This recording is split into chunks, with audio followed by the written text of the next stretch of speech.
এই অঞ্চলে এখন থেকে একটা সময় আগে কোনো অভাব ছিল না। এই অঞ্চল ছিল পৃথিবীর সেরা অঞ্চল এবং পার ক্যাপিটাল ইনকাম অনুযায়ী এই বিশ্বে বাংলাদেশের যে অঞ্চলটা তৎকালীন বেঙ্গল, ওয়েস্ট বেঙ্গল, পূর্ব বাংলা এগুলো মিলে যে একটা এরিয়া ছিল, বাংলা, বিহার, উড়িষ্যা, এখানে জনসংখ্যার ইনকাম ছিল বেশ হাই পূর্বাঙ্কে। হ্যাঁ, কিন্তু এইগুলো কেন আস্তে আস্তে সরে গেল এই জন্য যে ব্রিটিশরা যখন আসলো তখন তারা যেভাবেই আসুক না কেন, সেই ইতিহাসে আমরা এখন যাচ্ছি না, কিন্তু তারা আসার পরে যে কাজটা প্রথম করলো, তারা আমাদের জনগণের যে ভূমির অধিকার, ভূমিকে ব্যবহার করে তাদের যে জীবন ব্যবস্থা ছিল সেটা তারা ধ্বংস করে দিল। কীভাবে ধ্বংস করলো? জমির মালিকানা তারা নিয়ে গিয়ে সেখানে তারা একদল লোক নিয়োগ করলো, তারা এই অঞ্চলটাকে দেখাশোনা করবে এবং সমস্ত আয়ের একটা বিরাট অংশ সরকারের কাছে, ব্রিটিশের ইস্ট ইন্ডিয়া কোম্পানির কাছে জমা দেবে। সেটা হলো জামিনদারি প্রথা। সেটা তারা কবে করলো? 1765 এই অল্প সময়ের মধ্যে তারা এই সমস্ত ল্যান্ড ব্যবস্থাকে ম্যানেজ করে তাদের হাতে যখন দখল নিয়ে গেল, তখন এই যে মানুষ তাদের আয় সরকারকে যখন দেয় তখন তাদের আর অবশিষ্ট সেই পরিমাণ থাকে না। যখন না থাকে তখন তাদের অবস্থা দিন দিন খারাপ হতে থাকে। তারা যে পরিমাণ ট্যাক্সটা দিবে সরকারকে, সেটাকে 11 ভাগ করা হবে। 11 ভাগ করে 1 ভাগ রাখবে ওই যারা এই জনগণকে, এই পিজেন্টসদেরকে অত্যাচার করবে এবং তারা পাহারা দিবে, জামিনদারি করবে তারা। আর 10 ভাগ তাদেরকে সূর্যাস্তের আগে একটা নির্দিষ্ট ডেটে গিয়ে ফেরত দিয়ে আসতে হবে। এই যখন ব্যবস্থা জারি হয়ে গেল তখন জনগণ হয়ে গেল নিঃস্ব, নাথিং। তাদের আর কোনো দায়িত্ব নেই, তাদের কোনো পরিবার পরিজন নিয়ে যে তাদের একটা কী বলে, তাদের যে একটা মালিকানা ছিল সম্পত্তির উপরে, তারা যে এই দেশের মালিক, ভারতের যে তাদের আদিবাস, সব কিছু তাদের হাত থেকে সরে গেল। তার মানে কি?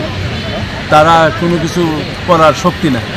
এইখানেই থাকতে হবে, এখানেই কাজ করতে হবে, এইখান থেকেই তুমি সরকারকে এই এত অংশ দিয়ে দিতে হবে। সেই অংশটাকে আবার তারা ভাগ করে তারা নিয়ে যাবে এবং নির্দিষ্ট সময়ের মধ্যে। এই প্রথা যখন চালু হলো তখন তারা আস্তে আস্তে আস্তে আস্তে গরিব হতে লাগলো। যতই গরিব হতে লাগলো ততই বেশি তাদের পরিশ্রম করতে হয় এই মেকআপ করার জন্য।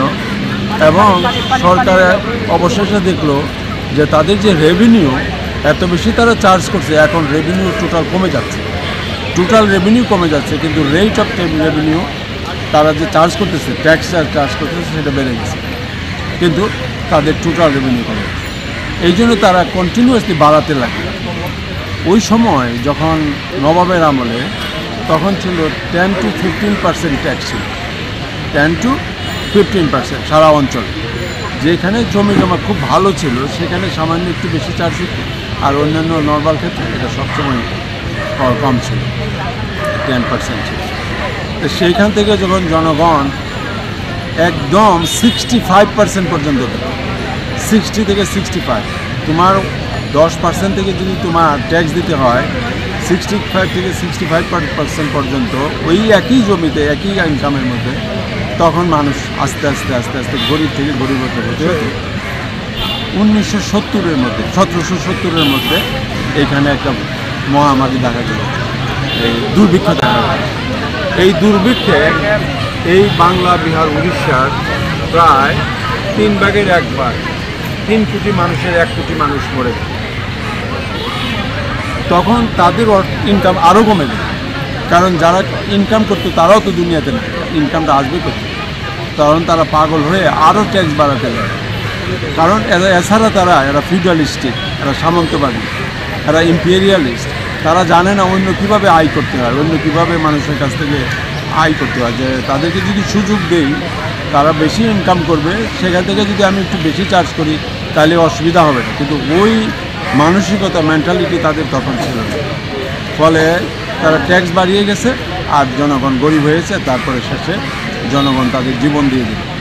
দুর্ভোগ, লক্ষ লক্ষ মানুষ, প্রায় এস্টিমেট করা হয়েছে 1 কোটি মানুষ।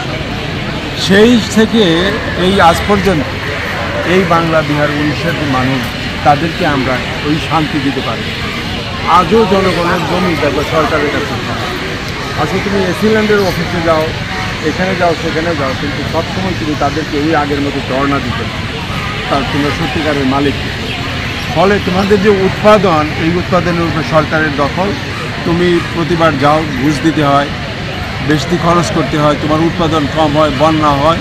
ফলে মানুষের যে ইনকাম, এটা কিন্তু বাড়তেছে না, জনগণের, আপামর জনগণের। কিন্তু যারা শহরে আছে, যারা বিভিন্নভাবে নানান ধরনের অপরচুনিটির সাথে পরিচিত, তারা যদিও একটু ভালো থাকে, কিন্তু গ্রামের গঞ্জের মানুষের সুবিধা নেই। তারা এখনও শোষিত হচ্ছে। এই অবস্থা থেকে যদি তুমি তাদেরকে উদ্ধার করতে চাও, তাদেরকে যদি তুমি মুক্ত করতে চাও, তাহলে তোমাকে একটা পলিটিক্যাল পার্টি করা দরকার। সেটা কী জন্য করবা? যাতে তাদের ছেলে মেয়ে, তাদের সন্তান সন্ততি যেন দুমুঠো খেতে পায়, তারা যেন সঠিক টাইমে স্কুলে যেতে পায়, তারা যেন কাপড় ভরণ পোষণ পায়, তারা যেন শিক্ষিত হয়। তুমি যদি তাদেরকে শিক্ষা দিতে পারো, তাহলে জমি কম হলেও তারা চলতে পারে।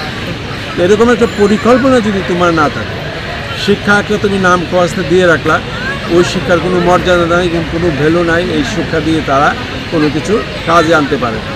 5 থেকে ক্লাস 5 পাস করার আগে 90% ছেলে মেয়ে ড্রপ আউট হয়ে যায় আগে। এখন তো একটু কম হয়, কিন্তু তারপরে তুমি যখন 8-এ যাও, ক্লাস 8-এ, তখন মনে করো পুরাই ড্রপ আউট হয়ে যায়।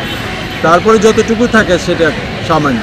মেট্রিক ইন্টারমিডিয়েট পাস করে সেই সংখ্যাটা নিতান্তই কম। দেশের জনগণের যে একটা পার্সেন্টেজ প্রপোর্শন হিসাবে যদি তুমি দেখো, তো এই অবস্থার পরিবর্তন করে যদি তুমি এই বাংলাদেশকে একটা সত্যিকারের শক্তিশালী দেশ করতে চাও, তাহলে তোমার সর্বপ্রথম দরকার এই দেশের মানুষকে মুক্ত করা এবং তাদেরকে শিক্ষিত করা। এই দুইটা টাস্ক আমরা প্রথমে হাতে নিই। মানুষকে মুক্ত করব, এই যে দেশ জনগণের, এই জনগণের মালিকানায় এই দেশকে সুপর্দ করা হবে। জনগণের মালিকানায় যখন দেশ সুপর্দ হবে, তখন you will be liable to serve the people. এখন আমি তোমার কাছে যাই, তুমি আমার কর্মচারী হলেও I have to go to you and ask for help. এবং তুমি আমাকে দিতেও পারো, অথবা কালকে আসতে বলতে পারো, কিন্তু আমি ওই সঠিক সময়ে আবার কালকে আসতে পারলাম না, এটা লিঙ্গার করতে থাকি। আমি কষ্ট করলাম, আমার ছেলে মেয়ে নিয়ে কষ্ট করলাম, জমির উপরে থাকলাম, ট্যাক্স দিলাম, সব কিছু করলাম, কিন্তু I am not happy, I don't have a good life. এই পরিস্থিতি যদি তুমি চেঞ্জ করতে চাও, তাহলে পলিটিক্যাল ভিশন ছাড়া, ভিশনারি আইডিয়া ছাড়া তোমার পক্ষে এটা কোনোদিনও সম্ভব হবে না। কারণ গত 77 বছর ধরে এটা চলে আসতেছে। যে জিনিসটা গত 77 বছর ধরে চলে আসতেছে, no one attempt to change it, এটা কোনোদিনও চেঞ্জ হবে না যদি someone like us do not come and take the attempt. এই জন্য আমরা এই পলিটিক্যাল পার্টিটা লঞ্চ করেছি, শুধু এই উপর ভিত্তি করে যারা আমাদের জনগণের যে শিক্ষা, তাদের যে যাবতীয় সেবা পাওয়া দরকার, এই সেবা যদি আমরা নিশ্চিত করতে পারি, তাদের সার্বিক নিরাপত্তা যদি দিতে পারি, তাহলে তারা হবে সত্যিকারের শিক্ষিত।